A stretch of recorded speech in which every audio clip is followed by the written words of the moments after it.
Well, good morning, everyone. I'm Bill Traynor. I'm the Dean of Georgetown Law, and on behalf of the Law School and the Constitution Project, I'd like to welcome you to our event today. Too Many Secrets, Transparency, and Accountability in the Post-9/11 National Security State. Today, as you all know, it's Constitution Day, and we're delighted to have a tradition of marking this important occasion by co-sponsoring a program with the Constitution Project. Each year, we focus on some of the most pressing issues of the day as seen through the lens of constitutional doctrine. This event showcases many of Georgetown's strengths as a leader in national security law and as a forum to convene a diverse panel of distinguished thinkers on the most critical subjects of our day.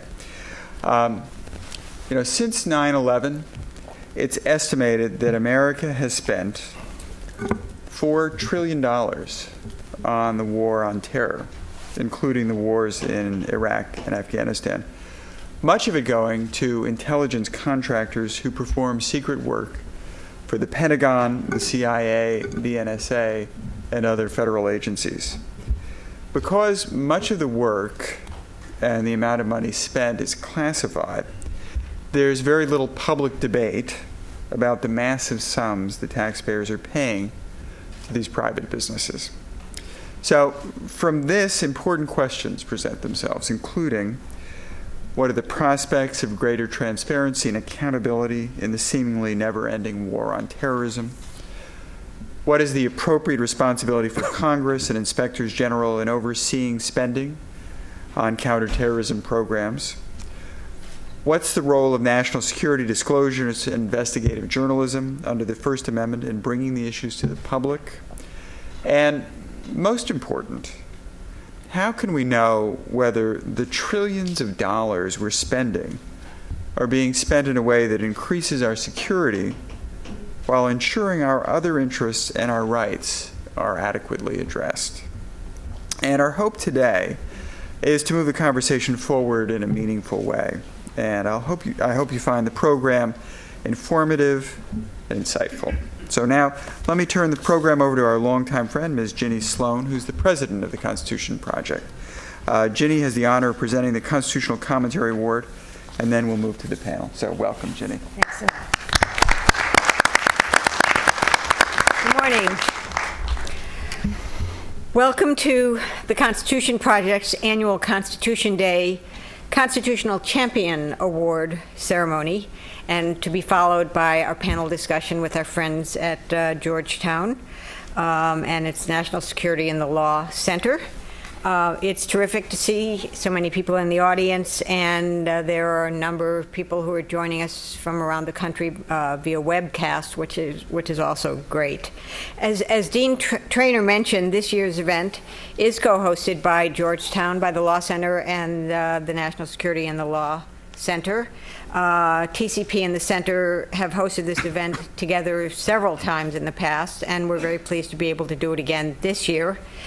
And we're also especially grateful to John Marshall Bank and the Robert H. Smith Center for the Constitution at James Madison's Montpelier for the generous support that they've given to today's event and to making our breakfast reception possible. A few words about Constitution Day. In 2004, one of America's great constitutionalists, the late Senator Robert Byrd, had the idea to create an annual Constitution Day to educate young Americans about our founding charter and about its relevance in our daily lives. In proposing this commemoration, Senator Byrd said, and I quote, "One will not protect what one does not value, and one will not value what one does not understand." Helping Americans of all ages understand what is at stake when our Constitution is at risk is one of the core missions of the Constitution Project. Created out of the belief that we must cast aside the labels that divide us in order to keep our democracy strong, our organization brings together policy experts, former government officials, legal practitioners, etc., from across the ideological spectrum to foster consensus-based solutions to some of today's toughest constitutional challenges. Each year, in honor of Constitution Day, the Constitution Project presents its Constitutional Commentary Award to a person whose work has improved the quality of public discourse through insightful and articulate analysis of pressing constitutional issues. And I'm delighted today to congratulate the recipient of this year's Constitutional Commentary Award, two-time Pulitzer Prize-winning journalist and celebrated author James Risen. We honor him for his long body of work, and in particular, for his recent book, Pay Any Price: Greed, Power, and Endless War. Jim Risen has long been one of the nation's most aggressive and enterprising investigative journalists. He and his fellow New York Times reporter Eric Lichtblau won the 2006 Pulitzer Prize for national reporting for their detailed and carefully sourced stories on the National Security Agency's warrantless eavesdropping inside the United States. Earlier, he was part of the Times team that won a 2002 Pulitzer for its informed and detailed explanatory reporting on the September 11th attacks and terrorism. Over the past several years, he has himself been in the news when the Department of Justice tried to send him to jail for his refusal to reveal a source, a threat that many believe was fueled by the Intelligence Committee's anger over his NSA reporting or by the Obama administration's desire to intimidate whistleblowers and journalists who dare to expose government secrets, government activities that are secret. Earlier this year, after a 7-year legal battle, the Justice Department finally relented and agreed he would not have to testify about his source after all. Excuse me. In his most recent book, Pay Any Price, Jim Risen meticulously chronicles a story of war profiteering, bureaucratic turf wars, lack of accountability, and excessive secrecy. Undergirding it all, he writes, was more than a decade of fear-mongering with high-ranking government officials of both political parties exploiting vague terrorist threats. The book is a troubling indictment of what he calls the Homeland Security Industrial Complex, a web of intelligence agencies and secretive private contractors behind a war on terror that, as Dean Traynor noted, has gobbled up an estimated $4 trillion with a T of taxpayers' money. Mr. Risen reports that more than $20 billion with a B dollars of that money was shipped into Iraq after the fall of Saddam Hussein, much of it as pallets of $100 bills loaded onto C-17s and flown to Baghdad. What happened to it after that is a mystery. Nearly $12 billion is either unaccounted for or has simply disappeared. According to Mr. Risen's sources, perhaps as much as $2 billion is sitting in Lebanon, and officials in both the American and Iraqi governments know its whereabouts, yet appear content to just leave it there. His book also tells the story of Dennis Montgomery, a failed gambler and bad check artist, who convinced the CIA that he had devised a way of decoding hidden al-Qaeda messages embedded in the network banner displayed on broadcasts of Al Jazeera. As implausible as it sounds, the CIA convinced President Bush to rely on the so-called intelligence that Montgomery produced to ground a number of international airline flights. Once Montgomery's hoax was exposed, the CIA looked the other way, and the Defense Department continued to do business with him. And he tells the story of Diane Roark, a courageous House Intelligence Committee staffer who tried to call attention to the warrantless eavesdropping on Americans by the National Security Agency, only to discover a conspiracy of silence that reached to the highest levels in all three branches of government. In all, Pay Any Price is a story of greed and abuses of power and of the ever-increasing reliance by government agencies on shadowy and unaccountable outside contractors. As he writes in his introduction, and I quote, "Washington's global war on terror is now in its second decade, thanks to the bipartisan veneer it has gained under Bush and Obama. It shows no signs of slowing down. Hustlers and freebooters continue to take full advantage, and the war's unintended consequences continue to pile up." End of quote. In his speech at Colby College last fall, Jim Risen said that Many in Washington believe that anyone who challenges the basic assumptions about the legitimacy of the national security state and the need for the global war on terror is considered to be dangerous and perhaps even a traitor. But Jim Risen has continued to question the basic assumptions underlying the war on terror. For that, we're proud to present him with the Constitution Project's 2015 Constitutional Commentary Award. Jim?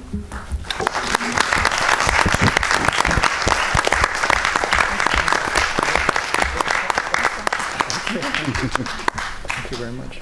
I think we have a photo.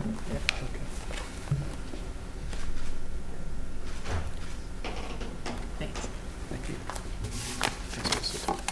No, well, if you want to make your remarks from here or there, it's fine.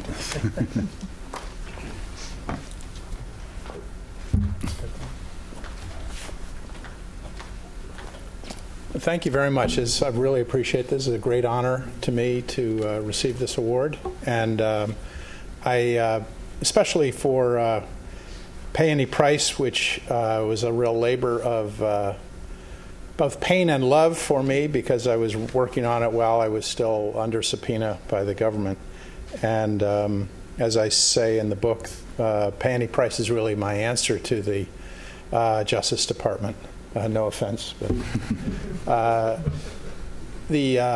one of the things that I tried to explore in the book is really how we got into a period where fear really drives our politics and drives our policies to the degree that it has, and for as long as it has. And that, to me, is really what led me to write the book. Was, 9/11 was now 14 years ago, and yet we are still in this post-9/11 age. And the only time period that in the post-World War II period that I can compare this to really is kind of the early Cold War, in which McCarthyism began to take hold of the political climate in the United States in the late 40s and early 50s. And yet that kind of fear-based politics dissipated rather quickly as McCarthy was discredited. And yet we have been in a period where it seems to continue on a much longer basis. So we saw just yesterday where a 14-year-old boy is arrested for bringing a clock to a school. And so that to me is the great question that I would love to try to explore further and to answer is, how do we deal with the underlying politics of fear and conduct oversight of the government at a time when people seem willing politically to excuse a lot in the name of the war on terror. And that was something that continues to trouble me greatly, that so much of the excesses of the war on terror don't seem to cause real political problems for the people involved. And going back to first the Bush administration and now the Obama administration. In the book, I discuss, as was mentioned earlier, how the kind of the industrial scale of the thievery that happened in Iraq, with the really, I guess you'd have to say it's my favorite story in the book about the airlifting of cash to Iraq. It began in just after the U.S. invasion of Iraq in April or May of 2003. The Bush administration started flying cargo planes filled with cash to Baghdad. And the flights continued for the next year and a half, almost year and a half. And it was $12 to $14 billion in $100 bills. Much of it just simply disappeared after it arrived in Baghdad. There was never any real investigation except by the Special Inspector General for Iraq, Stuart Bowen. And he found that it was very difficult to get any answers out of Washington or out of Baghdad. And so I think we should applaud the role of inspectors general. They actually do look into things that nobody else in the government wants to talk about. one reason that cash, people were willing to let it go as a story, I guess, was that it was actually Iraqi money. It was from most of it was from what was called the Development Fund of Iraq, which was set up in the United States as freezing or as a way to hold revenues from Iraqi oil sales. But it still was billions and billions of dollars of money that was actually trucked from the Federal Reserve Bank of New York to Andrews Air Force Base and then flown to Iraq with almost no records, no accounting. And what Bowen found was that almost $2 billion of it was moved to Lebanon and has been sitting in a bunker there, possibly controlled by powerful Iraqis, possibly by Lebanese forces. It's a little unclear. But yet that, to me, was one of the great symbols of the war in Iraq. To me, was a bunker in Lebanon. It was the end result, end point of, it was kind of, to me, the bottom line of what happened to our enterprise in Iraq, was that we inadvertently shipped about $2 billion in cash possibly to Hezbollah. I think that to me is one of the odd things about the war on terror, is that there have been so many massive unintended consequences, and yet because they are so weird, a lot of people in the government don't quite know what to do about them. And that to me was one of the things that, as I was writing the book, I kind of stepped back and realized, that, as I said in the book, crazy is the new normal in the war on terror. And what I keep thinking, that if you went back to 1995 or 1990 and you told somebody what we were doing today, they would be like Rip Van Winkle. They couldn't believe, I don't think, the kind of things that now are considered normal and are conducted on an ongoing basis in the war on terror. And so that is what why I wanted to write this book, was because I found I was beginning to find things that are really hard to explain in a short newspaper story. And one of my favorites was, another favorite was just the weird way in which the 9/11 lawsuit against the Saudis was kind of hijacked, and that the whole investigative team set up by the law firm to investigate the Saudis on behalf of the victims of 9/11 turned into an intelligence operation for the U.S. government, at least in part. And so I guess my point is that it's very difficult today to try to get a handle on where we're going in this war on terror without looking in very odd places, and to continue to try to do, just keep an open mind about how weird things have gotten. And I think if people would take one thing away from my book and from my remarks here, I would hope that you would look at the war on terror from a new perspective and begin to think that maybe this is a little strange. Anyway, thank you very much for the award, and I really appreciate it.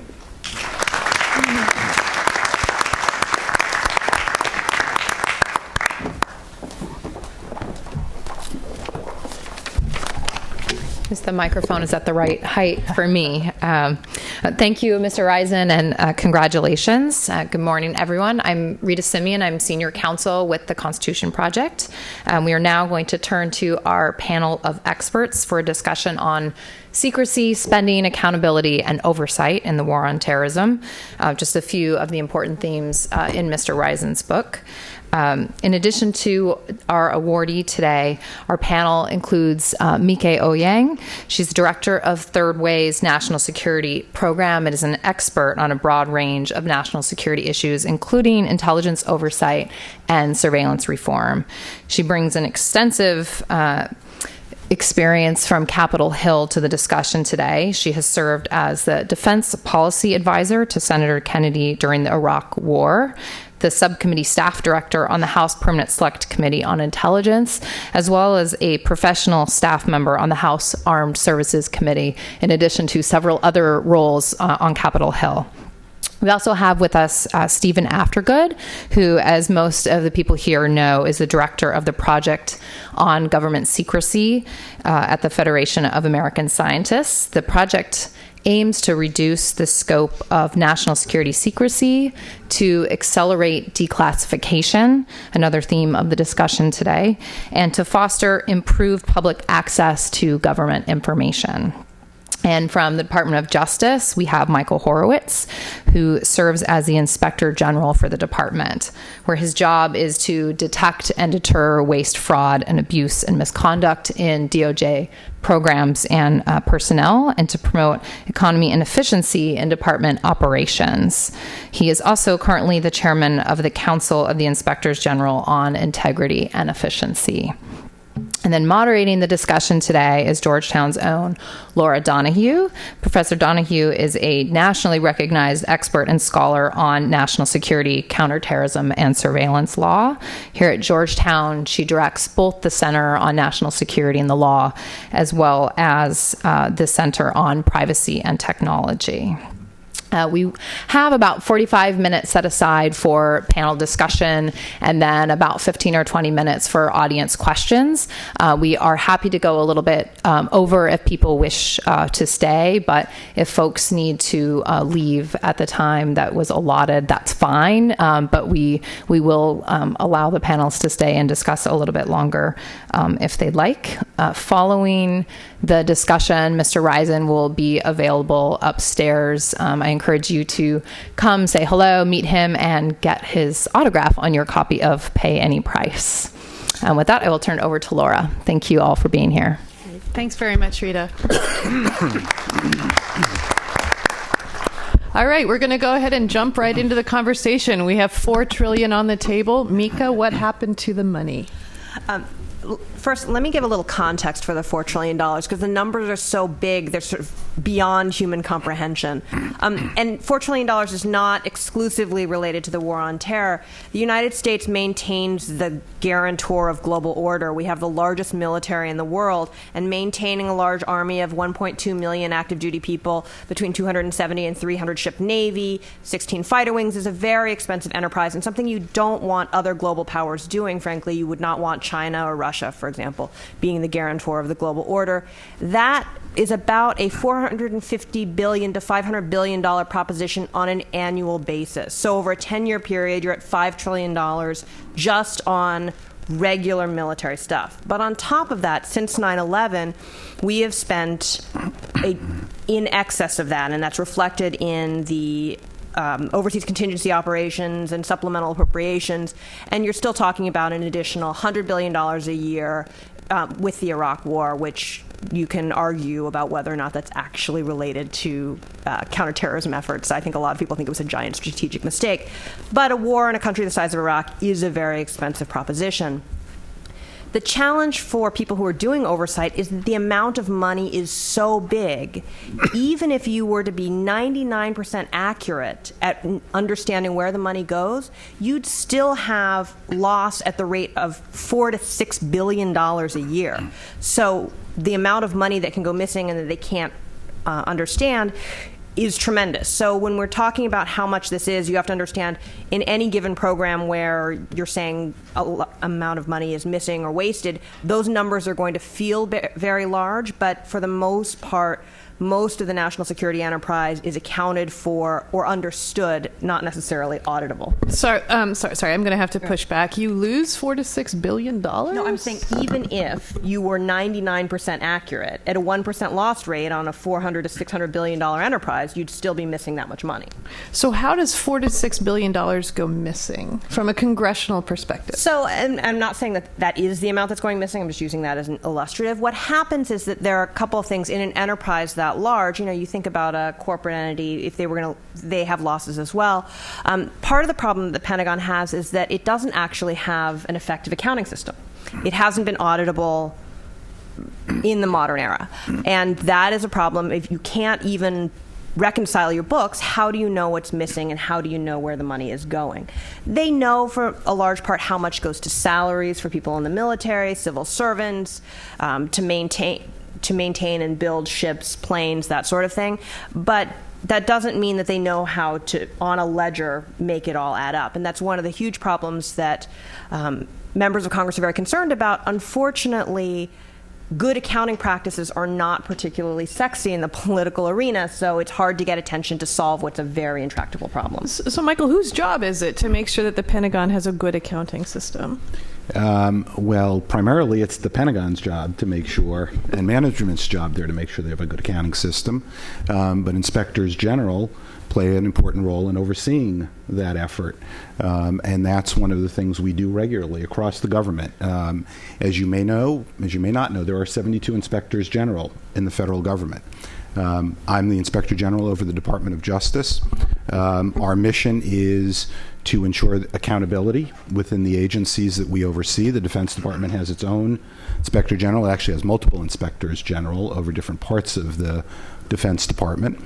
And we stand for the principles of independence and transparency in ensuring that accountability. We are independent of the Justice Department. It says Justice Department here on my nameplate, but we are independent of the Justice Department, and that's a very important part of our responsibility. We have, under the IG Act, I have nominal reporting responsibilities to the leadership of the department. I don't report to anybody else. I report both under the law to Congress and to the leadership of the department. I conduct my audits, reviews, and our inspections independently. We decide what we're going to look at. That's true of every Inspector General, and that's our mission, and that's our mandate. But not all IGs are under the Act, right? Not all are statutory IGs. Correct. I'm talking about there are 72 statutory IGs. There are other IGs in the military that are not within the IG Act. Okay, so it's the IG's job to make sure that the Pentagon is not losing money, basically, in terms of bad accounting systems. Jim, have you talked about this development fund for Iraq? Did you find the IG or the Pentagon's accountability procedures at any point kicking in this investigation that you ran? The problem, I guess the broader problem is that so much, while there are, accounting systems at various government agencies, one of the problems that we now have is how much is outsourced, how much of government operations are being done by contractors. And so it's possible to conduct an audit of government spending, and all you see, though, is that you gave a certain amount of money to a contractor. That is where a lot of the waste and abuse has happened in both Iraq, Afghanistan, and elsewhere, is the massive amounts of money that have just been shipped to contractors, and then there's virtually no oversight or audits of what these contractors are actually doing. And that's where you get the stories of half-built hospitals in Iraq, or non-existent, buildings at forts in Afghanistan.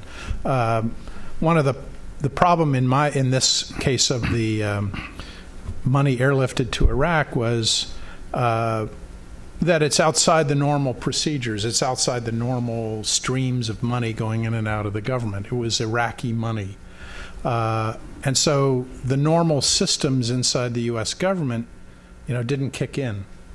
And that I believe that is a broader problem throughout the entire war on terror, is that inspectors general have very defined jobs. They're defined to look at, auditing specific tasks done specifically by one institution.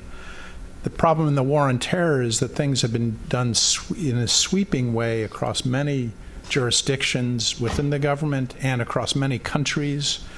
And so it's very difficult for anybody to keep up in terms of in-house oversight of what's been happening throughout the world and throughout U.S. combat and intelligence operations, and along with, all the thousands of contractors. So by unusual streams of money, do you mean funds that were expropriated, for instance, Iraqi funds that were nationalized, or do you mean taxpayer dollars? Both, all of it. I mean, like, for instance, in the war in Iraq, it was one of the ways. There's a lot of contractual ways in which you can do things very fast in the government, which sounds ironic, but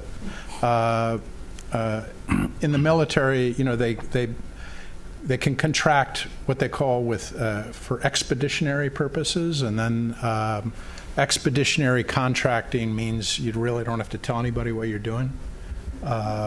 And that's what happened in Iraq in the first couple of years after the invasion. The log cap contract, which was the largest basic services contract in Iraq for KBR, I forget how much, it was billions and billions of, basically KBR provided all the food and housing and basic services for all U.S. troops in Iraq for 10 years. They were able to, because they were setting up bases and everything, systems and supply systems for the U.S. military, right after the invasion, they were able to really avoid much oversight.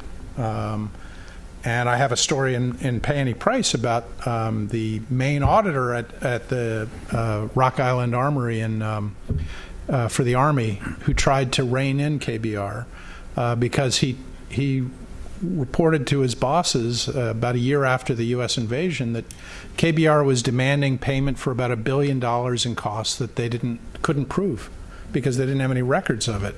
And they claimed, well, this is expeditionary. Why should we have to have records?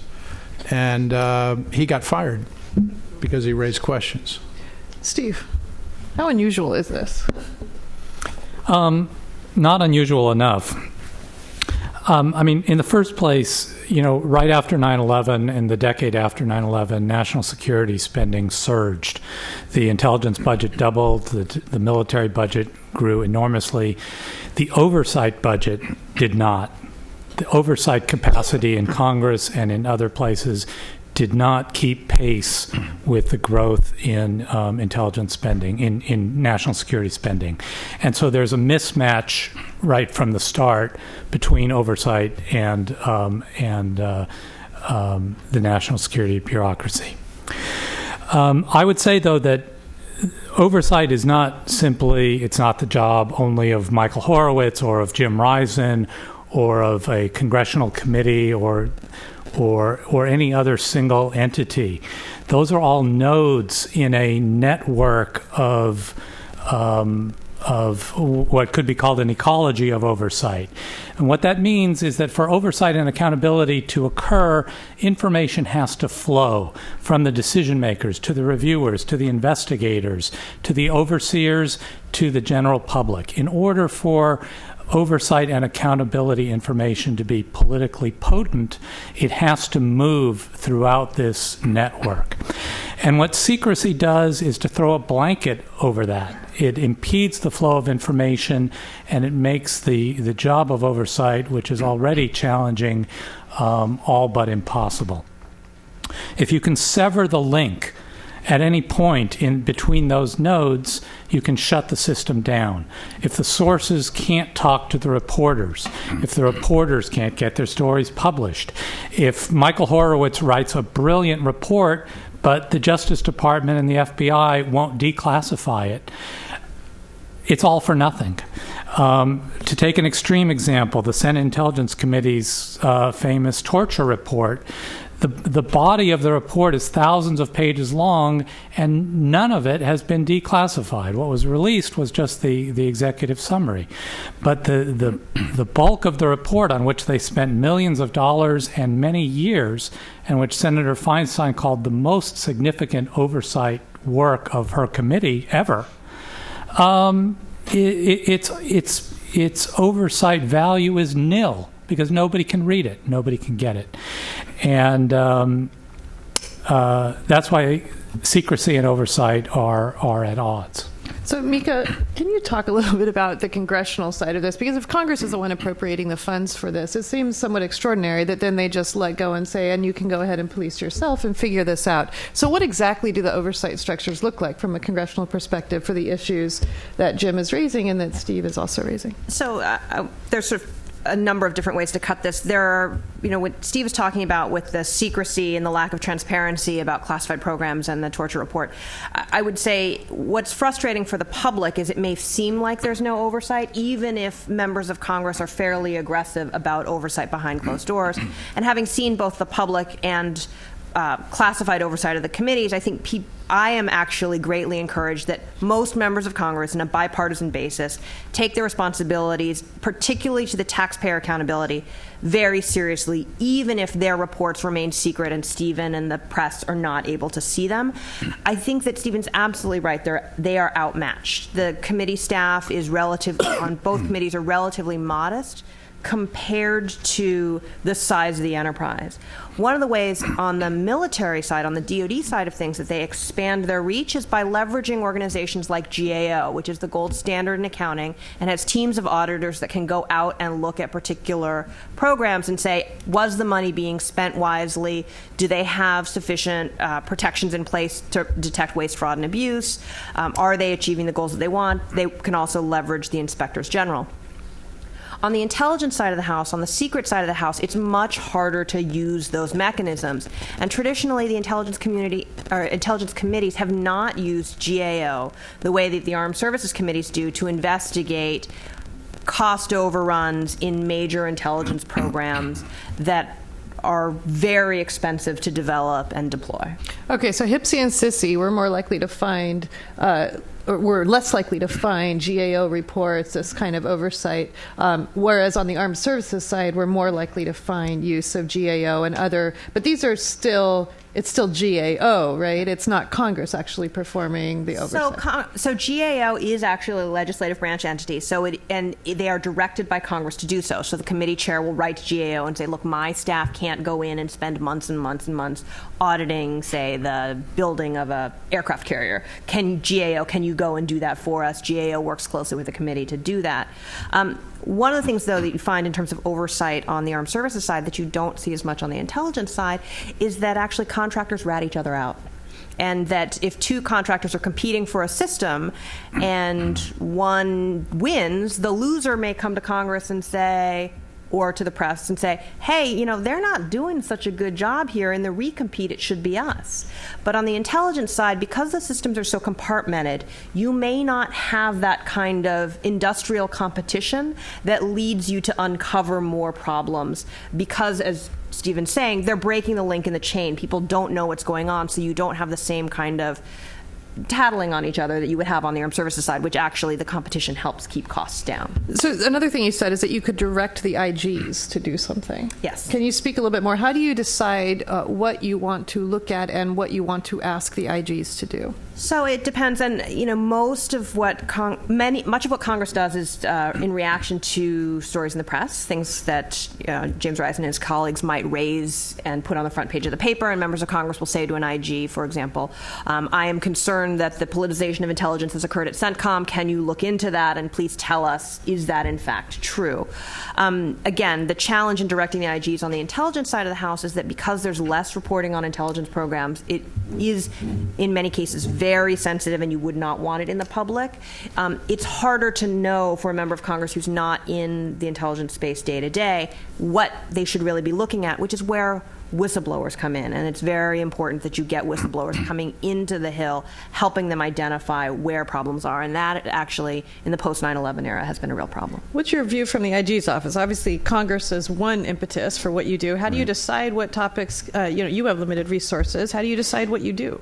Well, that is one of the challenges for us across the IG community. In my office and my agency, just to give you a sense, we have about 450 people in the Department of Justice IG's office, but the Justice Department is about 110,000 employees and a $27-ish billion budget. Our budget's about $90 million. So we get about 0.3% of the department's budget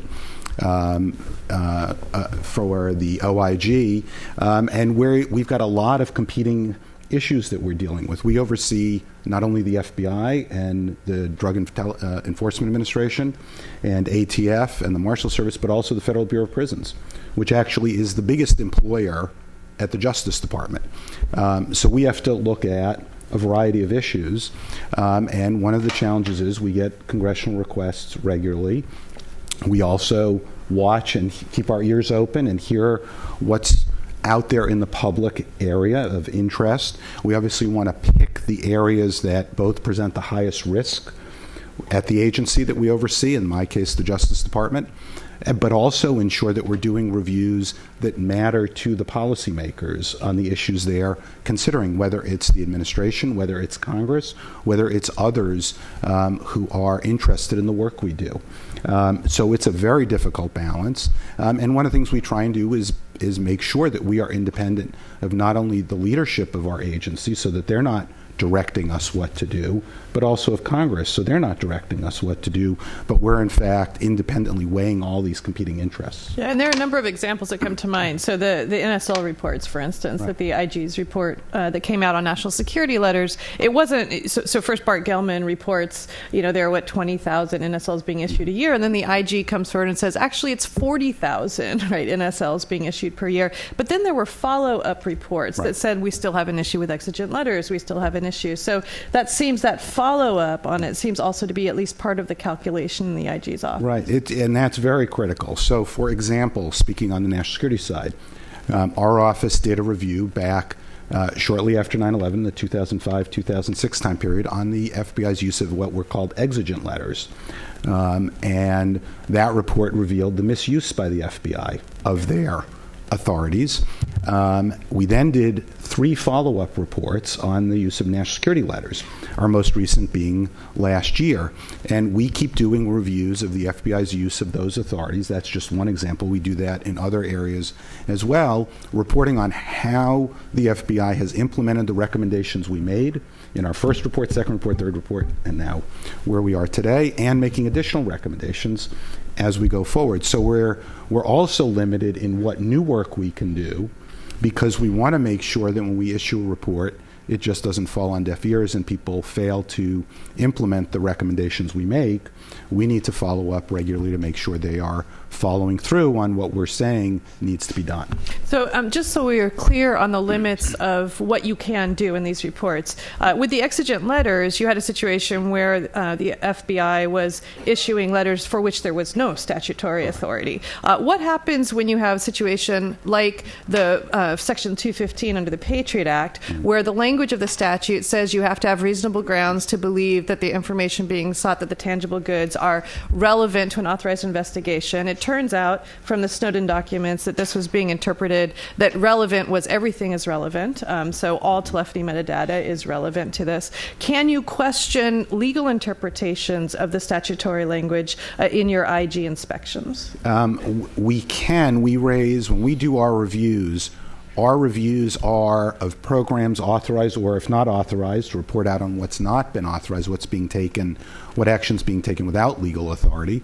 Where we don't go is ultimately discussing or deciding or taking sides in the policy decision. Our role as inspectors general is to conduct strong, aggressive, effective oversight.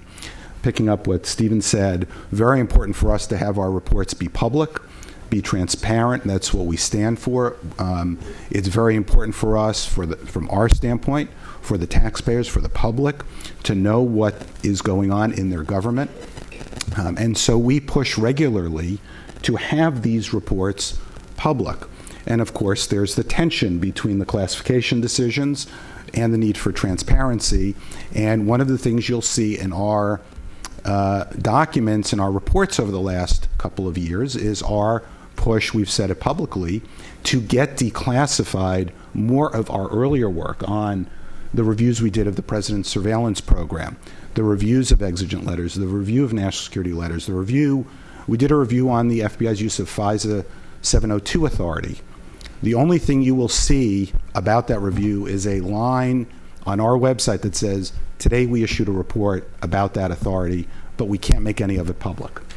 And that's a concern to us. Now, let me just say, Congress does get everything in unclassified form. So the Congress is seeing everything. That's not what we're talking about. We're talking about the public's and ability to see things. I should ask you, when you write a report, I was just wondering if you could just talk about the difference in the impact of a report that you do that remains classified versus one that becomes public and is then written about in the press. How do you see in your experience, how much of a difference in the impact is there? I think from my standpoint, I've been in this job since April 2012, and it's certainly been my experience that the more widespread reporting there is of our work, whether it's on the national security side or an audit of a grant recipient that maybe is smaller dollars, the more quickly there seems to be a response, a reaction, and corrections based on the recommendations we made. And that's why it's so important from our standpoint that there be full transparency. Well, do you find that if you write a really scathing report that remains classified and nobody in the press knows about it, does it have any impact? It does and it can, but then it's entirely relies on congressional oversight to ensure that there are steps being taken by the administration, by the leadership of the agency, in our case the Justice Department. We can do follow-up reports, as we've done in these areas, but if only portions of them are becoming public, we still have that issue. And we spend, I can tell you, a fair amount of time internally within the department. I meet regularly with the Attorney General and the Deputy Attorney General, and we regularly send reports up to the leadership of the department and to Congress about our open recommendations, so that we keep on the pressure to make sure that there is action. Because for us to spend a year or more doing work in this area and then have it the tree land in the forest with nobody around, we've just wasted important resources given our limited availability. So you provide all classified reports to Congress? Correct. Right, Steve. Yeah, I mean, as long as the reports are classified, the oversight process is at a serious, maybe even crippling disadvantage. The way that congressional oversight of classified programs works, and especially in the intelligence committees, is they're based on a what you could call a proxy theory of oversight.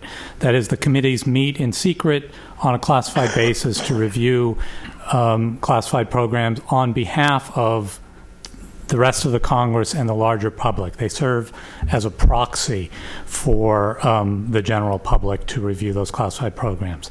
But what we've discovered, especially in the post-Edward Snowden era, is that the proxy principle is defective. Programs that Congress signed off on in secret, like the 215 telephony metadata program that Snowden exposed, suddenly became objectionable when they were public. And Congress, in fact, took action to terminate those programs. So in other words, Congress acting as a proxy, Congress acting in secret, did not accurately represent the sentiments of the full Congress or the public at large. And one can only infer that the same lack of accurate representation applies in other classified programs. What we've missed up to now is any kind of soul searching by the intelligence committees saying, if this was objectionable to the public, if this was objectionable to the Congress as a whole, why did we sign off on it? Where did we go astray? How should we adjust our procedures in the future so that if we have to operate on a proxy basis, we can do so more accurately? We have not seen that kind of soul searching, and I think it's missed.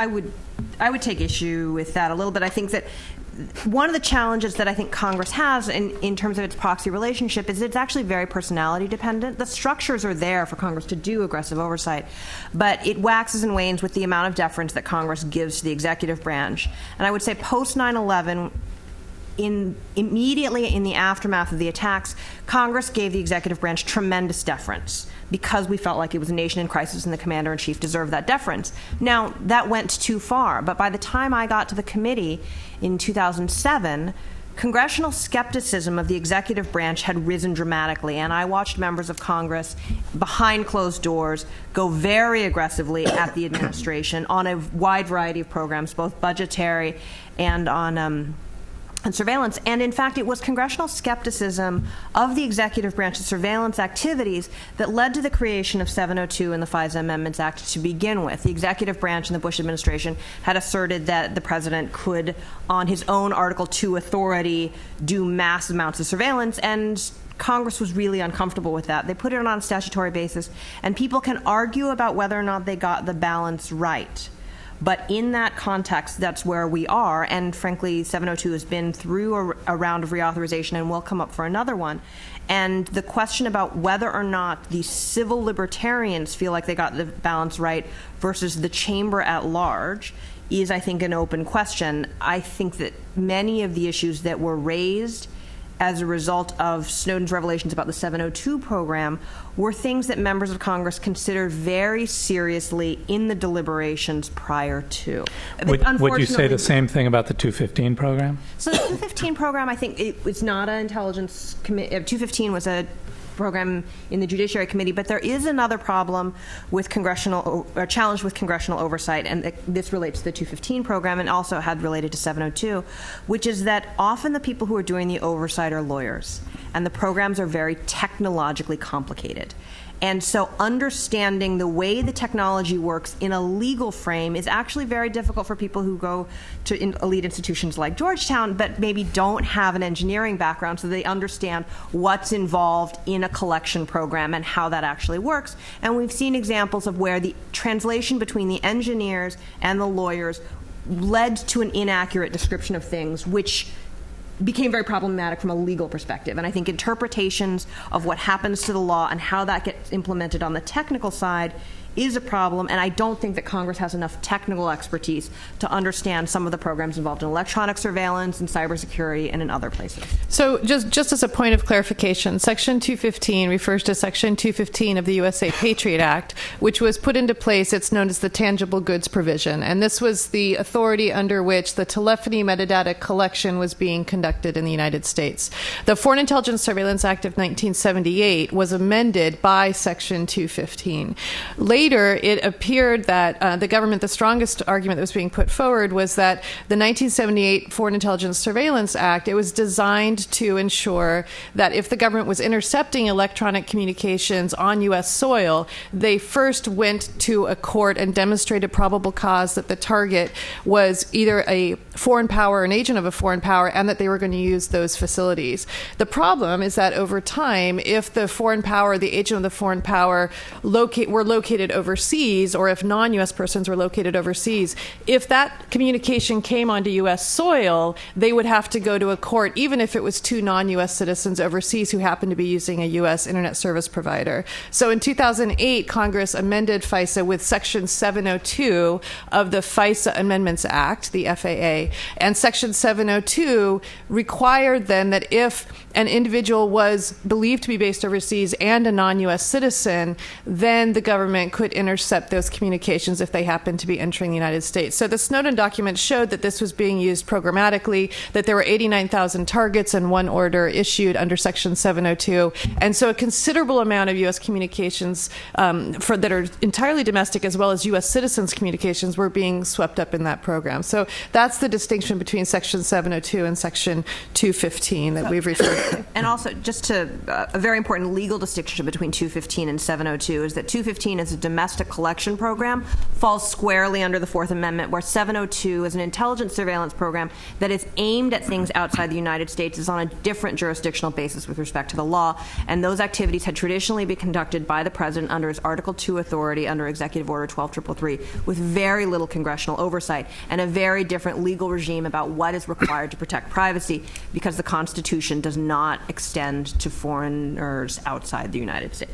Yeah, under Verdugo Urquidez. So, but then there's an additional twist, which is 702 is being used for criminal activities unrelated to foreign intelligence collection, according to the Privacy and Civil Liberties Oversight Board. And the question is, what is the purpose of 702? Exactly. So anyway, but that's 702 and 215. In terms of technological expertise, so Mieke, so the question is for Congress, who would give Congress the funding to hire the people who have the technological expertise to perform oversight, or FISC? Like, who's responsible for that money? So Congress, Congress has the power of the purse. They control their own legislative branch appropriations. The political pressures to not increase the amount of money that Congress spends on oversight have been tremendous because no one likes Congress, so they don't want to give Congress more money to do their job, which is unfortunate because they're not keeping up with the challenge that they have before them. In the 90s, before the Republicans took over the Congress in 94, Congress actually had an arm similar to GAO that was just about technological assessment, the Office of Technological Assessment, which the Republicans abolished just at the time that the internet was taking off and we were going through a tremendous technological change. Most members of Congress, you might have noticed, are a little bit old. They're not digital natives. They don't necessarily understand how technology works. They don't understand how big data works. They don't often understand the way the internet works. They think it's a series of tubes. So now is the moment actually when they need the most help to understand technology, and now is the moment when they have the least help to do it. The Senate Intelligence Committee, to its credit, does have a technical advisory group, which, although it keeps an extremely low profile, it's basically invisible, it still exists. Invisible to the public. Invisible to the public, yes. One of the problems, though, with congressional oversight is that the agencies have kind of captured a lot of the oversight committees. The agencies have detailees to these to the oversight committees, and a lot of the people either go back and forth between the agencies and the committees, or they go from the committee to a contractor. And so I think one of the biggest problems in the government today is not the influence so much of campaign contributions on policy, but on virtually the entire government is built on people who know that their next job is going to be at a contractor. And so there's a great reluctance, I think, today to really do aggressive oversight in many aspects of the government, many parts of the government, of the company that you're planning to have as your next employer. And that is, to me, one of the great problems we have today. I would say I think that's a problem more often found on the executive branch side than on the congressional side. Congressional staff do go back and forth to the executive branch, in part because when you're looking for political appointees and you're looking for people who are used to making policy in a political context, congressional staff tend to be those people.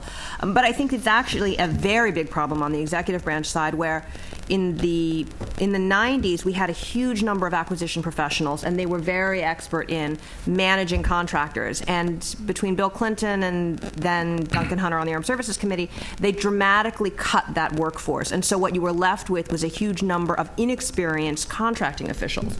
And contractors know, if you find a good contracting official who knows how to manipulate the system or work the system to make things happen, you want to hire that person away. So it's particularly prevalent in the contractor acquisition workforce that the best people go to the contractors, and then they go back and they talk to their former colleagues about buying the contractors' items. And you don't have the same investment in contractors, so they know how to write a contract well that allows for delivery of the item that you want at the price that you want in the government. I think, though, that it's equally, or perhaps more so, a problem in Congress because, first of all, the issue of security clearances. If you're on the Intelligence Committee, you want to hire somebody, you want somebody with clearance, you want somebody with a background in the intelligence community.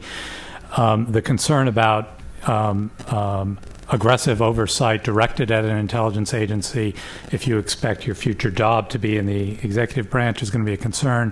What agency is going to let a Diane Rourke, say, anywhere near their hiring office? And there isn't a track from, for the most part, there are some exceptions, there isn't a track from civil liberties and privacy groups into the staff of the intelligence committees the way there is from intelligence agencies onto those committee staffs. And I think that ends up skewing the character of the oversight that they perform. So, Michael, so there are a number of items on the table, and you're a close observer of this process in many ways because you've been part of it. But the detailing of personnel, the job rotation to contractors or the executive branch, you have the clearance issue. What hasn't been mentioned are the rules themselves. So the rule change in 2004 for the Senate Intelligence Committee that there is no term limit. So the idea that you would initially have term limits to ensure rotation through different members of Congress to avoid agency capture. Now there's no term limit. You can stay. So Dianne Feinstein has been there for 15 years. So do you see agency capture, and are there times when either within the IG's offices or times when the IG's office might be actually performing more oversight than you might see from the congressional committees? Well, one of the things we don't do as an IG office is that rotation. We don't rotate people through the agency. We don't rotate people through Congress, again, to maintain our independence. So that's one of the things we try to avoid. The Justice Department does rotate or send people to the judiciary committees, which are our committees of jurisdiction, not the intelligence committees. So you do see that transfer of people going back and forth at the agency level, not at the Inspector General office level. I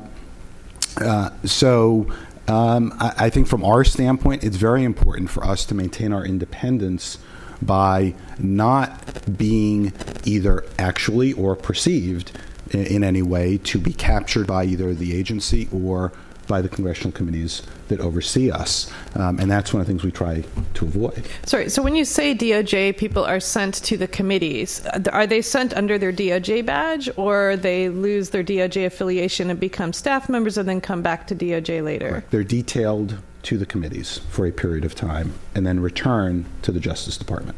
CIA does the same thing with the intelligence. So they actually sit on the committees with the staff. They're staff members to the committee. They're staffing the committee. Huh. Correct. So how does this work constitutionally? Well, every committee does that. CIA does it. The Pentagon does it. So they sit John on the McCain committee. was, he was a liaison with Congress. So, Jim, have you seen that this actually plays a strong role in the lack of oversight in the agency capture? It does. I think it has a role. I think there's a broader issue, as I said earlier, of just the whole ecosystem of the government has changed with outsourcing, where you have so much contracting, so much is contracted out. You now have contractors who do oversight of other contractors. And so you've got, multi-layered contracting and outsourcing, both in the oversight and auditing procedures, but also, the detailees from different agencies, from the CIA, from the Pentagon, to different committees. You have the movement back and forth within the administration and the executive branch, where so many people, where the rules on, going back to a contractor after you leave the government, there's so many loopholes now that make that possible that, I think it's a whole, it's not any one specific area. It's a broad area in which there's a lot of ways to monetize your government service. Okay, so there's one last area I'd like to touch on before we open it for questions and broader discussion. And that's how in the post 9/11 world, and this, Jim, is something that you intimately know, how the boundaries between government and the press are perhaps changing, and ways in which tensions are evolving in that context. How has that changed? Because as the fourth estate, the press obviously, in addition to the IG offices and Congress, plays a very important checking role. How has that context shifted in a post 9/11 world? You mean the role of the press in all this? The role of the press and the response of the government to the role of the press. It's gotten much worse in the last few years. It's much more difficult to do aggressive investigative reporting than it was just a few years ago. I think it's the willingness of the government to use legal processes against reporters and people who talk to reporters has completely changed. When I first started covering the CIA for the Los Angeles Times in 1995, there were no, I think they conducted leak investigations, but you never heard about them. They never came after reporters. They didn't go after the sources. There was no fear among the people my sources at the CIA or the intelligence community that somebody would really come after them in any aggressive way. And that's completely changed. And so it's made it much more difficult for the press to really find out what's really going on in the government today. Okay, so we've had, particularly with the current administration, the Obama administration has had 7 prosecutions under the Espionage Act, considering there have been 11 since World War I total. That's a significant uptick. Right. But isn't there also a shift in terms of digitization and the kind of information that can be made available now, and kind of the massive amount of material that also can be released vis-a-vis earlier in time, it was just paper that could be traded. So the Pentagon Papers, and Ellsberg is one of the most famous uses of the Espionage Act. But isn't there also a shift in terms of access to and ease of dissemination of government information? I don't think so. I think I've had a couple unique episodes that, with Manning and Snowden. But I don't think that's not a business model for journalism. To have, and I think, in my opinion, what's happened is because of the crackdown on leaks, on normal leaks, and the tension that the government is putting on journalism and on whistleblowers and on the whole system, that it's like putting a lid on a pot of boiling water. And something's got to explode. And I think what you find is that fewer and fewer people are willing to talk to reporters in the normal way that we used to do it. And the only people who are willing to confront this system and take the enormous risks that they now face are people who say, well, if I'm going to do this, I'm going to take everything. And so I think one of the unintended consequences of the crackdown on leaks is to have people like Manning and Snowden, because you had this, we used to have kind of what I always thought of as a safety valve. Talking to a reporter was something you could do and get it out of your system, and then you go back to work. You complain about one thing, maybe you went back to work, the story came out. Now we don't have that. Now we don't have the normal give and take between the press and the government. And because of that, I think pressure is building. And so the only people willing to do this are people willing to risk their lives. And they say, if I'm going to do this, I'm going to take everything. Michael, what's your perspective on this? Well, from our standpoint, excuse me, one of the most important sources of information for us are whistleblowers. And one of the things we spend a fair amount of time doing is getting the message out that you can come to us and we are available, and we do have authority, for example, to investigate retaliation at the FBI, against FBI whistleblowers. But it is a challenge. People are concerned about the possibility of retaliation, what it means to their jobs and to their positions. And that's something that, from the IG community standpoint, is very important in terms of a message to get out there. We don't oversee the Justice Department's prosecution piece of this. By statute, Congress actually took that authority. Doesn't exist with our office. But one of the things that is very important to our work are whistleblowers, because as we talk about internally at our office, I have very fortunate to have 450 outstanding lawyers, agents, auditors, investigators, analysts working in our office. But that's 450. There's 110,000 in the Justice Department. Those 110,000 people know far more what's going on every day in the Justice Department than our most experienced investigators will ever learn or know. And so it's very important for people, if they see something wrong, to be able to come to us, and to be able to come to us without fear of retaliation. Steve? I was just going to say that the situation Jim describes, at least in the intelligence community, is not simply the way things have evolved, but it's actual policy. DNI Clapper last year issued an Intelligence Community Directive 119 on media relations, which basically prohibited any intelligence community employee from speaking to any representative of the media about any information related to intelligence without prior authorization. The point was not that you cannot disclose classified information. That's always been forbidden. It was that you cannot even disclose or discuss unclassified intelligence-related information. If you do so, it's not a crime under the Espionage Act, but it is a firing offense. And so basically this wall has been erected by design between intelligence community employees and representatives of the press. It's worse than that, though. I mean, Stephen's right. This is a problem. But on the intelligence side, things are very sensitive, so you might want to take extra precautions. But it's actually much worse than that. And in fact, on the diplomatic side, because of overclassification of the normal business of diplomacy, they have created jeopardy for a huge amount of national security policymakers, both at DoD and state, who are working both in the unclassified arena with foreign governments, but also have access to classified information. So if a diplomat receives a classified cable that says, tell foreign government X the following 6 things, and then they go and tell foreign government X the following 6 things, which they were directed to do, they have now created jeopardy for themselves in revealing classified information because it came across in a classified cable to a foreign government, potentially exposing them to criminal jeopardy at the Justice Department. And now, I didn't realize this, Michael is unable to review those prosecutions.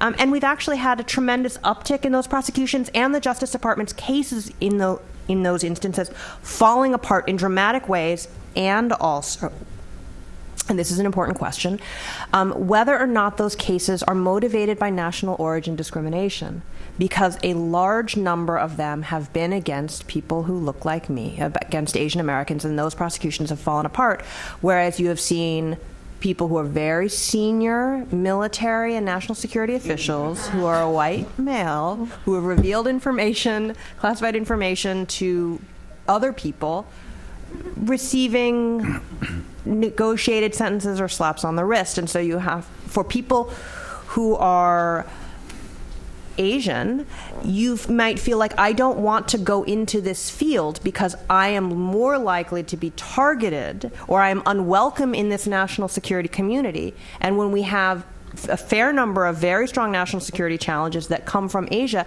you actually need those people in the community, and they are not willing to go in, or they find themselves unwelcome when they arrive. It's not only minorities. It's also there's basically two. You're right. It's minorities, but it's also low-level people in the government.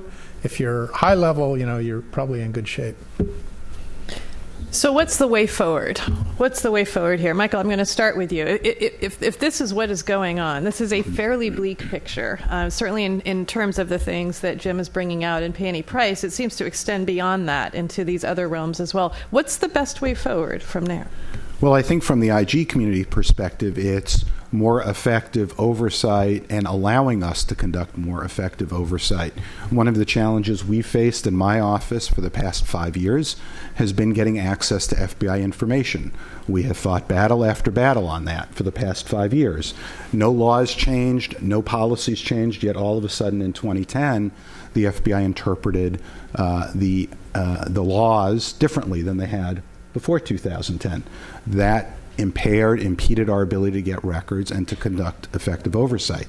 We have tried, because of the increased contracting, for example, at the Justice Department, to get additional resources at the IG's office so that we can do more auditing and oversight over contractors. That's many of the things we're trying to do. We need some of these tools, and ultimately it will be up to the Congress and the administration on whether we get them, and the public at large, and whether we have that authority, including, by the way, oversight over lawyers acting as lawyers.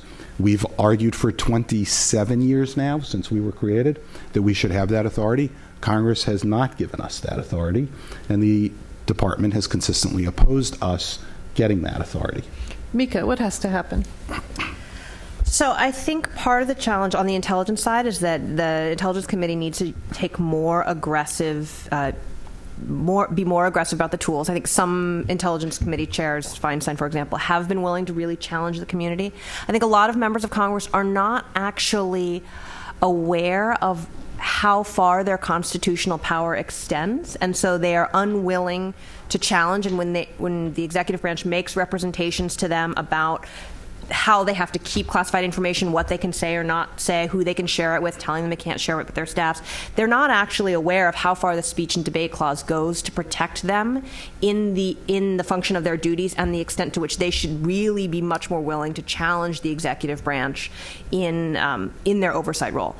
You see that tension changing as in a Republican administration, their animosity towards an Obama administration means they are more aggressive on a whole range of things. Some people can disagree about whether or not they're picking the most productive areas, but they are more willing to challenge. And you saw that with the Democratic Congress against the Bush administration. But from a constitutional perspective, divided government does tend to produce more aggressive oversight than same party control of government. Steve. I work on trying to curb government secrecy, but if there's one thing that's worse than secrecy, it's indifference. If enough people decide that nothing they do is going to make a difference, that their interests are not represented, that the system is rigged against them, and they tune out, then we're lost. So it's important to engage. It's important to understand, I think, not just to believe, but to understand that change is possible, and that there are tools that can be used effectively to promote oversight and accountability. Today's meeting, the Constitution Project is saying we value the kind of work that Jim Risen has done in his book and his reporting. All of the nodes in the oversight process need to be nurtured. Congress needs to be encouraged to act aggressively. Inspectors general need to be encouraged to act vigorously. We, as consumers of information, need to be open to it, to reading and understanding it. There are also some encouraging developments if you have the eyes to see them. Laura mentioned the PCLOB, the Privacy and Civil Liberties Oversight Board. It's a new oversight institution, at least a couple years old, that's already doing valuable work and has potential to do more. For the first time a couple of years ago, the Senate Intelligence Committee decided, you know what, we are going to ask the Government Accountability Office to do an investigation on our behalf. That's one way to supplement the tools they have at their disposal. 10 years ago, the CIA was saying that the president's daily brief, the briefing they give to the president each day, does not simply contain intelligence sources and methods, but it is itself an intelligence method that therefore must be withheld under all circumstances. Yesterday, they released thousands of excerpts of PDBs. So there are changes going on. They're sort of on a glacial pace. If you don't pay attention for a decade, you might miss them. But there are tools we have at our disposal, and ultimately, the society we get will be the one we work for. Nothing will be given to us. We have to work for it. Okay, and I'll turn to Jim for the last remarks. If you have some questions, feel free to line up at the microphones, and we'll move straight to the questions afterwards. Jim. Well, in order to end on a hopeful note, I hope that the government is starting to back off in further criminal prosecutions and leak investigations. My case holder said he no longer wanted to try to put reporters in jail. So we'll see. I mean, I guess I would hope that maybe we've been through a cycle and maybe we're coming out the other end. I don't know, but I would hope so. Okay, first question. Hi, I'm Sharon Bovat. Mr. Risen, you're my hero because you explained why it's so weird what I do. If you Google DOD whistleblower, it's me. I've been given information by people connected to Colin Powell, and one of the things that I blogged about was the issue of the $100 bricks, the stacks of cash bricks that were thrown out. The Kurdish person that tried to help America and contacted the CIA was bullied. His sister was hung. He's living in exile now in the UK. Once he tried to tell the FBI what was going on, it was on an unsecure network, and then I blogged his name, Sardar Pishtar. And then, to make it even more bizarre, the billions of cash, I contacted the DoD Inspector General's office, and John Reimer had done nothing. And once they knew I had the information, I had a hack on my computer. I complained to the Senate Intelligence Committee, and those people were hacked, the same people I complained to, the people with David Granis. I come from an intelligence family. My family belongs to the same country club as Leon Panetta. I was told in 2011 or was it 2011, that the whistleblower is going to be unfairly, they were going to use the Espionage Act. This was at the Monterey Peninsula Country Club. And my question is Michael Horowitz, will you be my new Inspector General? Because I've been to 6, and I desperately need one for some people that desperately need help. My authority is over the Justice Department, so if there is anybody who has information about Justice Department issues, that's where my authority I guess lies. The frustration with whistleblowers, there are so many avenues, and they don't know how to go, and then if they're exposed, they lose all credibility. Thank you very much. But thank you very much. 1 second. Thank you very much. So what have you told DOJ employees in terms of what to do for whistleblowing? We've actually done training videos. We put together, many of you, I'm sure, are aware of the Fast and Furious matter. That was something we reviewed and that I issued the report on. We actually did a video with the whistleblower in that case about what he faced, some of the challenges he faced, some of the issues he faced, so that Justice Department employees could see what it was like. It wasn't all a happy story. There were ups and downs. But one of the things we're trying to do regularly is get the message out to the employees at the Justice Department that we are there. We have mechanisms to have anonymous reporting, to have reporting come to us if you don't want to be anonymous, that we will protect to the fullest extent possible your identity, and make sure people are aware that we will act on your reports to us. We get over 10,000 hotline reports a year.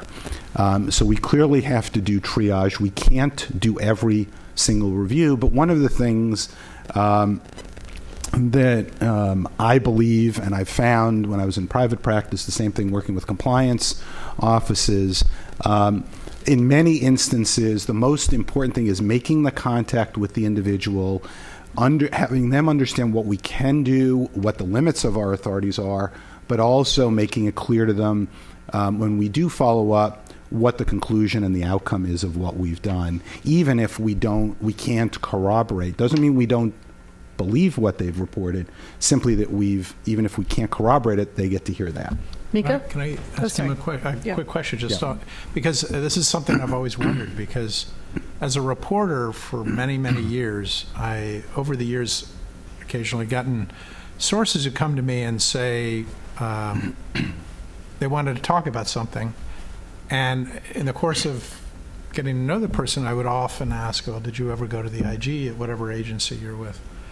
And many of them have always said, as soon as you go to the IG, everybody knows you've gone to the IG and you're ostracized. Mm-hmm. There's no ability to keep that really secret. It gets out almost immediately.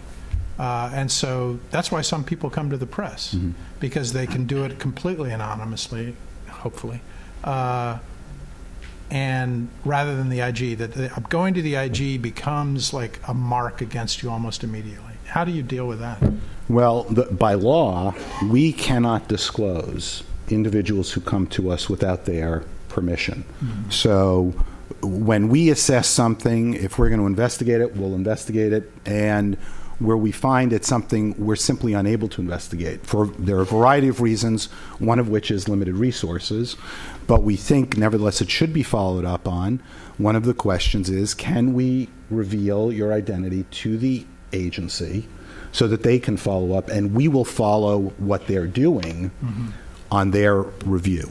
Many times people tell us no, and that's the end of it. We don't report it further, but it is one of the concerns that we have that, and I've actually had 2 reports issued in my 3 years at the OIG where we've discussed issues that have arisen with people who came to us in the course of our reviews, who were subsequently had personnel actions taken against them, how we investigated those and made the referrals on our findings to the department for follow-through on our findings.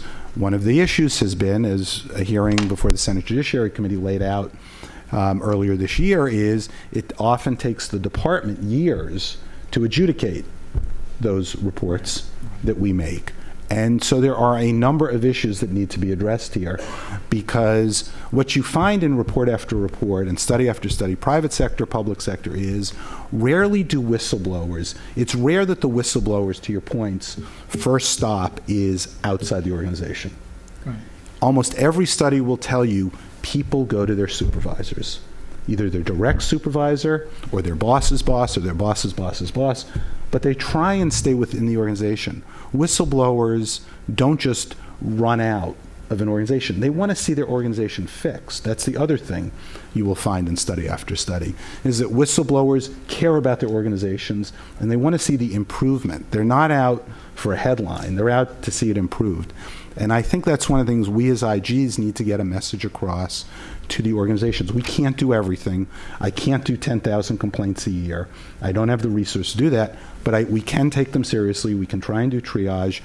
We can respect the law and make sure if people don't want to be revealed, their identity is not revealed. But it is a challenge for us, given the enormity of the issue. Yeah, I can tell you, though, I mean, that's what, a lot of the people that come to the press are people, they may not have gone to their supervisor, but they saw somebody else go to their supervisor and get screwed. And they know that if they do that, or they also know somebody who went to the IG at the, whatever department, and, the guy was, sidelined in his career. And so if they may not have gone through the processes themselves, but they know what the atmosphere in that office is like. And so that's the real issue. No, agreed. And there's not going to be perfection in any of this. There's going to be challenges, and some IG's offices do it better than others. There was a GAO report that urged us to make changes to how we did things earlier this year. We've taken steps in that regard. There are constant issues here with making sure whistleblowers can be protected. And another place that whistleblowers often come is Congress. Unfortunately, in the intelligence space, Congress has actually passed legislation that would send the whistleblowers back through their IGs first before coming to Congress. If they're uncomfortable with their agency leadership, that may not be the place they want to go. I actually think it's Congress's response and appearance of responsiveness in the intelligence space is actually a challenge because so much is classified, and Congress's handling of some whistleblowers in particular high profile cases has undermined whistleblower confidence in the institutions that they deal effectively with real problems, most particularly in the case of Thomas Drake. But the problem that whistleblowers have is that all the protections against retaliation run to people who go to either the IGs or to Congress. They do not run to people who go to the press.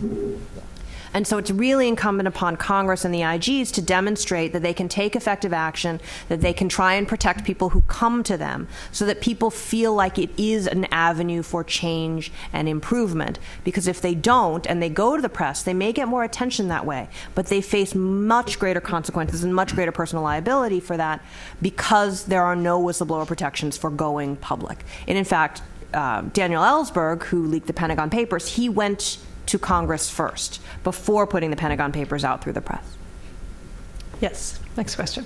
I was a little disappointed when in your wrap-up from you that nobody mentioned the serious problem of overclassification, that there is every incentive for every document to be classified. There's no penalty for overclassification at all, and now we're seeing so much retroactive classification.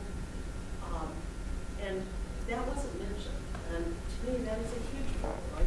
For all the news. And everything is classified, and it was ridiculous. And it hasn't changed. That was 30 years ago. So I would love to hear some suggestions on how to deal with the problem of overclassification. And I want to tie in the second part of that, and thank you, how do you deal with this incredible disparate treatment between people who do exactly the same thing, the same person you were referring to, exactly the same thing with John Kiriakou, spent 3 years in federal prison. How do you justify this within the context of the Constitution? Okay, so first on the overclassification, Steve, do you want to take the first shot at this? Yeah, I mean, when it comes to accountability and oversight, classification and overclassification sort of blend into each other. They're both problematic. But of course, overclassification is a serious problem. It's a perennial one. The way that you deal with it basically is to create more and more venues to overcome it. I can tell you that last year, under a provision of the Obama executive order, there were more than 800 challenges to classification within the government itself. Not from people outside, but from people who had the information already, who said, this really shouldn't be classified. And they challenged it, and they said it shouldn't be classified. And in more than 50% of the cases, their challenge was accepted in whole or in part, and the information was declassified or lowered in classification. There are other examples. According to the Information Security Oversight Office, the number of new secrets that are being generated each year has declined every year for the past 4 years. Last year, there were 47,000 new secrets that were created, which is still a hefty sum. But 10 years earlier, there were more than 300,000 new secrets created in a year. So there is some progress apparently being made. Perhaps most important, there's an awareness in the leadership of the national security establishment that classification, including overclassification, is a problem. You've heard the DNI talk about it over and over. The issue has become recognized as something that needs to be fixed, and I think the conditions are ripe, more so than ever before, for making headway on that issue. And Steve, just to add to that, you have the OCAs are reducing, so the number of original classification authorities, there are fewer now than there were before, but you have derivative classification increasing, and this partly in the last might be year, part of digitization. Derivative classification, which means the application of those classification criteria to new documents, that has also decreased. There is actually a net reduction on an annual basis in the scope of secrecy. Okay. So, yeah. Yes. DOJ's? Yeah, I'm glad you mentioned that, because after I spoke, that was one of the issues I thought I should have referenced, because it has impacted us in many ways. And we've reported on it in our most recent reports, where we have disagreed with the department on how they handled certain information in our reports that we thought should not have been classified and should have been publicly released.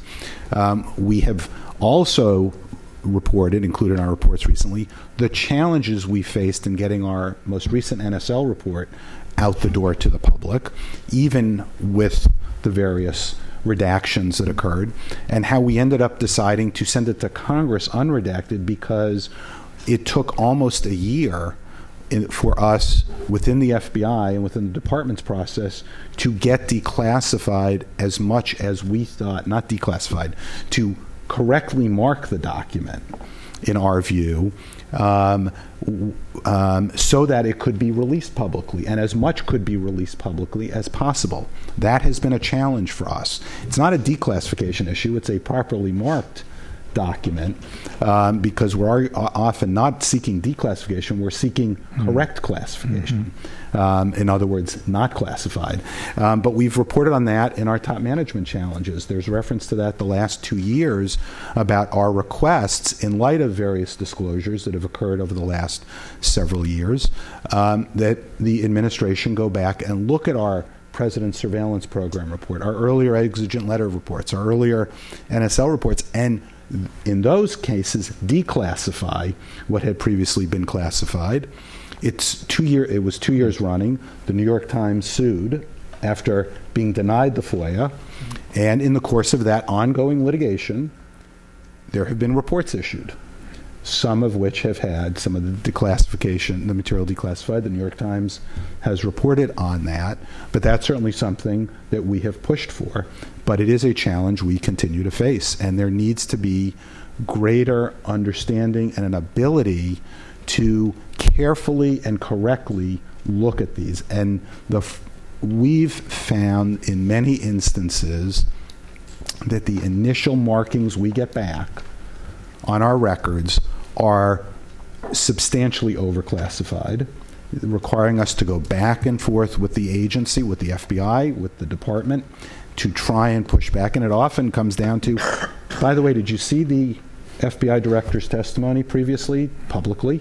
Did you see the CIA director's testimony? And it ends up falling on us to collect the sources to show that much of the information is already in the public domain. Yeah, I would say that process that happens through the IGs, or even for pre-publication review for people who are writing about, who are previous intelligence officials who are writing about it, in that process you have at least adversarialness where you have the ability to challenge. However, when individuals request documents under FOIA, what happens is the intelligence community or an IG or whoever is doing it at the agency will classify something, whether or not because they believe it should be classified, whether or not there's a dual source out there that would suggest that it's unclassified. But there's no one to challenge the redaction and say, actually, no, the public should know that. That's from an unclassified source. And so you see that a lot happening now, and it'll be an ongoing issue where you will see overclassification of an overzealous bureaucrat saying this is classified, it should not be released, and people saying, wait a minute, why is this classified thing in an email that was not on an unclassified system, for example? But the problem is the individual who is doing the writing might say, well, actually, I read it in the New York Times this morning. It's not a classified fact. Or I heard that from a foreign government official. It's not a classified fact, because the foreign government official obviously is not an originator of classified information. But it creates jeopardy and a nervousness on the part of all the people who work in this space that an email that they may have sent on an unclassified system could later be labeled classified and expose them to potentially a criminal prosecution, ridicule, loss of security clearance, loss of their job, all kinds of things. So this is an issue for students, too. So there's this policy that if it's classified, you're not allowed to read it, even if it's in the newspaper. This is the administration's policy. So as a professor, can I put the New York Times front page up in class if some of my students have a security clearance, if they could lose their security clearance for reading my overhead? It's an actual issue for some of my students who have clearances. So this kind of absurd proposition that individuals who work in classified environments are not allowed to read the newspaper, this is just kind of one of the most absurd consequences of some of these policies. I was just going to ask you, who has the final say on whether your report can be made public? If it has, on this classification process, ultimately, what happens at the end of that process? Who decides? So, in part, it depends whose information it is. If it's the FBI, it would be the Attorney General ultimately. But much of what our reports involve, or oversee and report on, is the FBI's use of other intelligence agencies' collections. So, one of the challenges we often face is we're not only dealing with the FBI, we're dealing with the NSA and all the other intel agencies, and we've got to work through that labyrinth. And the way the rules are set up is each agency that, quote unquote, owns the information is the decision maker. Now, it would ultimately go to ODNI, the Director of National Intelligence, at the end of the process. And on several of our reports, that's where we've ended up for the final decision. And oftentimes, we're able to get what we think are the correct markings at the end of this, almost year-long process, but it requires us sometimes to get to the very highest levels of the organization. But it's that labyrinth of who owns the information and who's making those decisions. But it's all within, it's all within the administration. And within the intelligence community. There's no, appeal process that you have? There's no appeal process, and it isn't ultimately the Inspectors General decision. Mm-hmm. So before we move to the last question, there was somebody who had been standing for it. Mieke, there was a second part of that question, which is the disparate application of the law to minorities. So what is the solution for this? How do we do this moving forward? So one of the challenges, and hearing about Michael's challenges in reviewing prosecutors' decisions, when you have an organization that makes decisions with absolute discretion and it's not a reviewable thing, then you run the risk that they can make decisions that come out of bias. Now, I don't know how many of these cases are actually justified and there's honest mistakes there versus cases that they just couldn't get across the line. But when you look at the numbers of the people, you start having to ask the question, and you need a neutral overseer to come in and say, all right, let's look at these cases, let's look at what happened here. And whether or not that's the Department of Justice Civil Rights Division taking a look at a counterespionage division, a national security division, to see if there's disparate impact, or to see if the IGs are doing that. Congress has actually asked the Attorney General to take a look at this and said, look, we are concerned that you are discriminating based on ethnicity and national origin. And the response was, we don't discriminate based on ethnicity, which leaves out a whole other protected category. So I think that there's some real questions there, and we are only at the beginning of this investigation. But until you start holding people accountable for the decisions that they make and say someone is watching you, right, qui custores, right, you don't have people who are thinking about these things carefully. And I think oversight in here is the first step. Okay. Well, we had one more question. We don't now. I hope that you will join me in thanking our panelists for what has been a wonderful discussion. Thank you.